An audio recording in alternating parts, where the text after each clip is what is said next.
Rame, Ih, gak expect boleh. bakal rame, euy.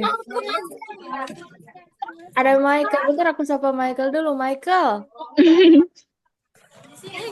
Oh, halo Sensei. woi, apa kabar? Baik-baik. Ini ya, Oke. kita ada Mita. Mita di Bandung juga, Mita. Hai, di Bandung juga satu asrama. Ya Allah, satu asrama, Masya Allah. Ukti, udah pada sholat? Maghrib udah isya belum? Aduh, ya nanti habis itu pada sholat dulu lah. Nanti kalau sholat doain aku biar jadi idol. Amin.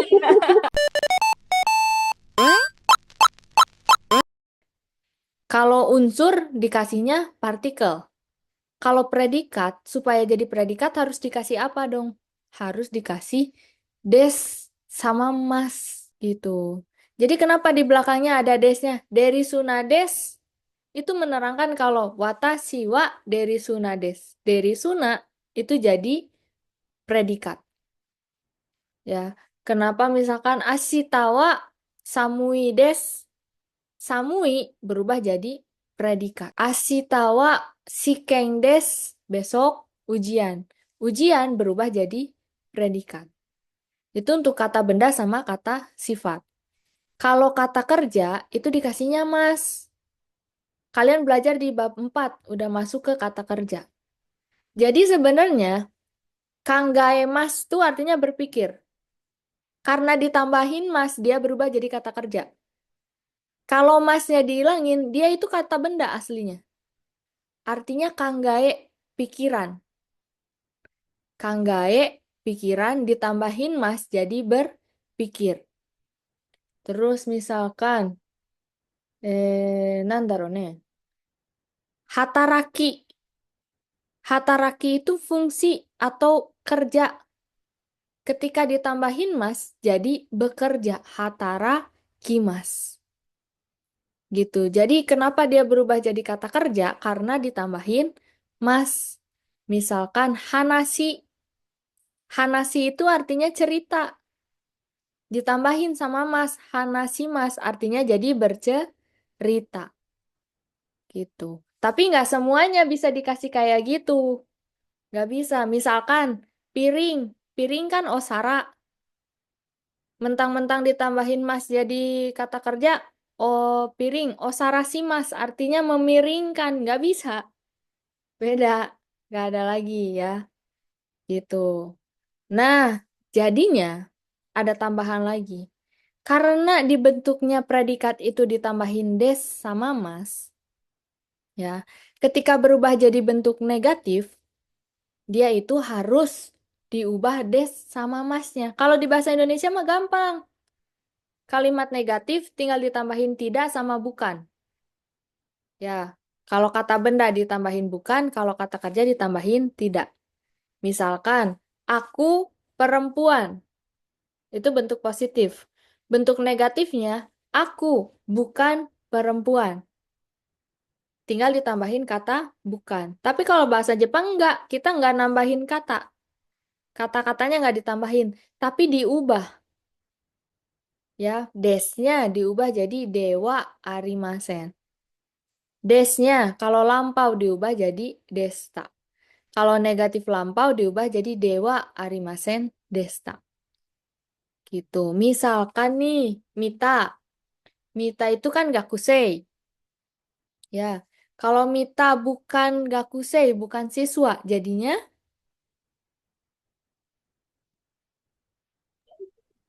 Gakusei ja arimasen. betul. Gakusei ja arimasen atau dewa arimasen. Tahu nggak apa bedanya dewa arimasen sama ja arimasen? Kalau Dewa Arimasen itu lebih formal. Hmm.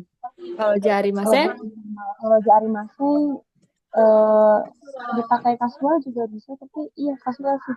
Ya, Kalau ja Arimasen. jadi dewa arimasen sama ja arimasen itu sebenarnya sama-sama formal. Cuman tingkatnya beda setengah aja. Ja arimasen turun setengah lebih lebih kasual. Kenapa tiba-tiba jadi ja arimasen? Karena orang Jepang tuh kalau ngomong suka jadi cepet. Kayak misalkan, arigato gozaimasu, lama-lama gozaimasu, lama-lama gitu doang. Nah, dewa, mereka bilang dewa, itu jadi cepet. Dewa, dewa, ja, akhirnya. Jadi dicepetin. Dewa, ja. Jadinya lebih cepet. Jadi sebenarnya tingkatannya sama, cuma turun setengah lebih kasual. Sama kayak partikel wa. Orang Jepang tuh suka memudahkan. Kenapa partikel wa ditulis h tapi dibacanya wa? Tahu nggak kenapa? Kenapa tuh? Kenapa? Nggak tahu ya. Sama aku juga nggak tahu. Karena mereka itu nggak mau effort ngomongnya. Watashi ha itu lebih susah disebutin dibanding watashi wa. Watashi wa dari Sunades lebih gampang disebutin dibanding watashi ha dari Sunades. Ya nggak? Kino wa samuides lebih gampang diucapin dibanding kino ha samuides. Termasuk partikel o. Wo sebenarnya dibacanya hurufnya kan huruf wo. Kenapa dibacanya o? Karena mereka ngomongnya cepet. Basowo itu lebih susah. Ngehambat mereka buat ngomong. Basowo ada perubahan mulutnya. Basowo tabemas. Itu lebih gampang basowo tabemas. Karena orang Jepang itu kalau ngomong mulutnya setengah kebuka. Jadi nggak kayak orang Indonesia. Mereka nggak bisa bilang butterfly. Butterfly bilangnya. Nggak bisa bilang for. Gini. Bibirnya gerak leluasa tuh nggak bisa. Bilangnya hor. Saya the whore. Nah, ini perubahan antara des sama mas. Menerangkan, diterangkan. Ini menerangkan, diterangkan. Apa tuh artinya menerangkan, diterangkan? Misalkan kayak gini. Ada cewek nih, ambilin tas dong. Gitu. Bingung dong, tasnya ada 3 nih. Tasnya ada 3. Tas yang mana nih? Gitu kata si abangnya. Ini Bang Gagah nih ceritanya. Nanya ke Ulpa. Tas yang mana nih? Gitu kan bingung. Baru kita harus menjelaskan dong. Tas mana yang dimaksud. Nah, ketika kita menjelaskan, muncullah unsur kalimat menerangkan, diterangkan. Kayak gini. Tas itu diterangkan dengan warna kuning. Tas warna kuning. Jadinya tas adalah kata yang diterangkan, warna kuning adalah kata yang menerangkan. Nah, di bahasa Jepang itu dibalik. Kalau di Indonesia mah pakainya DM, diterangkan menerangkan. Kalau bahasa Jepang mah menerangkan diterangkan. Jadinya kuning warna tas. Dibalik. Kalau bahasa Jepangnya kiirono kabang. Udah belajar ya, harus dibalik gitu. Contoh lain lagi, kalau kata sifat itu kan kata benda sama kata benda. Kalau kata sifat nih, tasnya tas yang diterangkan, yang baru yang menerangkan. Dibalik, jadinya menerangkan baru yang tas, jadinya atarashi kabang. Dibalik. Tahu nggak kenapa dibalik kayak gini? Nggak tahu. Gimana? Karena Nggak tahu. aslinya bahasa Jepang itu zaman dulu ditulis kayak bahasa Arab. Dari kanan ke kiri. Aku itu menyadari itu waktu pergi ke Jinja. Jinja itu, tahu kan Jinja ya tempat ibadah? Nah, pas datang ke gapuranya, kok aku nggak bisa baca tulisannya. Padahal di Google itu tulisannya Sakura Yama Jinja. Akhirnya dikasih tahu sama temanku orang Jepang, bacanya dari belakang. Karena zaman dulu itu tulisan Jepang itu dari kanan ke kiri. Makanya kita kalau ngertiin dari belakang ke depan, ngertiin bahasa Jepang sama kayak baca bahasa Arab gitu. Mirip banget di bahasa Jepang sama bahasa Arab. Di bahasa Arab ada tajwidnya, ya nggak? Bahasa Jepang juga sama ada tajwidnya. Tahu nggak tajwidnya bahasa Jepang? Partikel bukan sini. Bukan. Hiragana katakana. Oh, Ada yang harus dibaca 2 harokat. Tahu nggak? oh, Cheong Yong Song. Nah, itu Choon, Yoon, Sokuon. Nah, itu tajwidnya bahasa Ah, itu mirip. Jadi dibacanya dari belakang. Makanya kalimat menerangkan diterangkan ini intinya dibalik.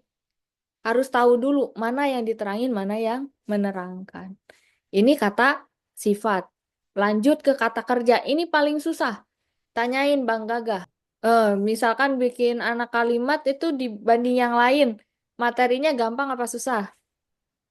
Itu sebenarnya salah satu yang paling susah. Itu salah satu yang paling Pas apalagi susah. pas awal masuk yang 4 itu Tuh, banyak yang pada ngeblank loh mengenai anak tuh, kalimat. pelajaran anak kalimat.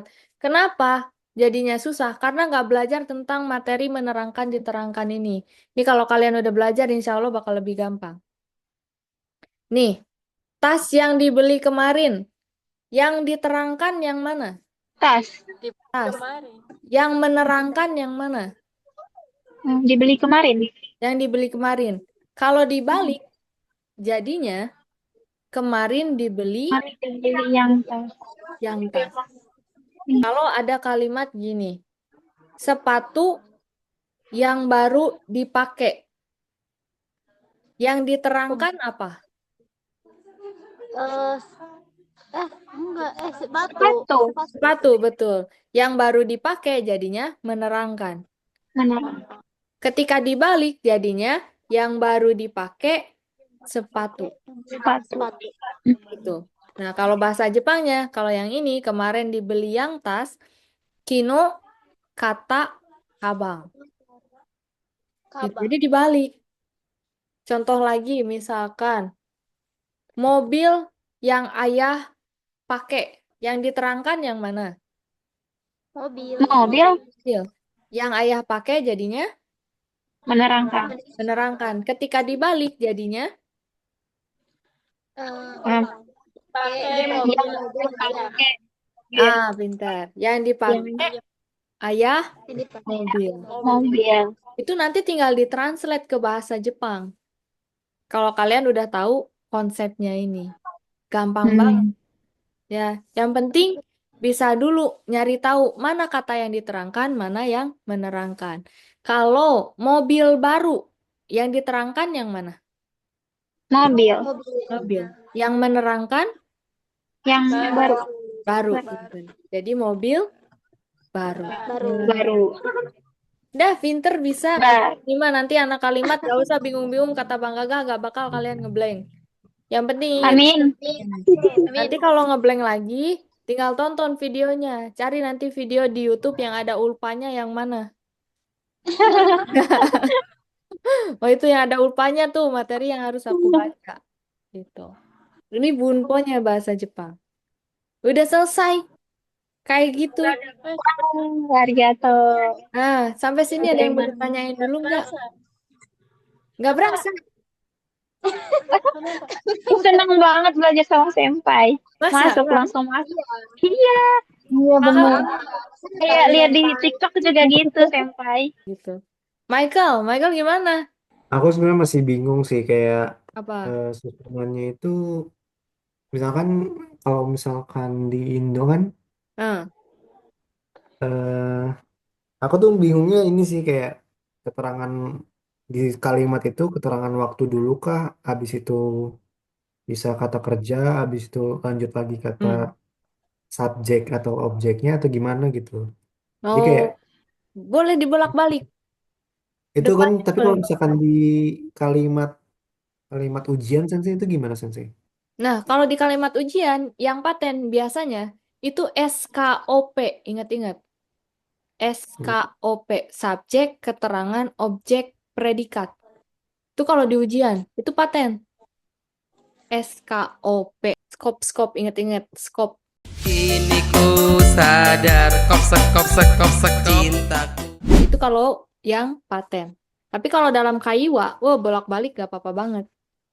Are sensei janai desu ka? Gagasan wa gitu. Wa-nya di belakang. Boleh. Gitu. Itu di bahasa Jepang tuh kayak gitu. Cuman kalau ujian karena harus sesuai sama aturan, itu pakainya SKOP. Ya, terima kasih loh udah ikut. Arigato gozaimasu. Aku senang banget, alhamdulillah. Sekali sama Des. Sekarang sama dia semangat. Itu ada yang lagi sholat. Iya. Iya, bye-bye. Bye bye.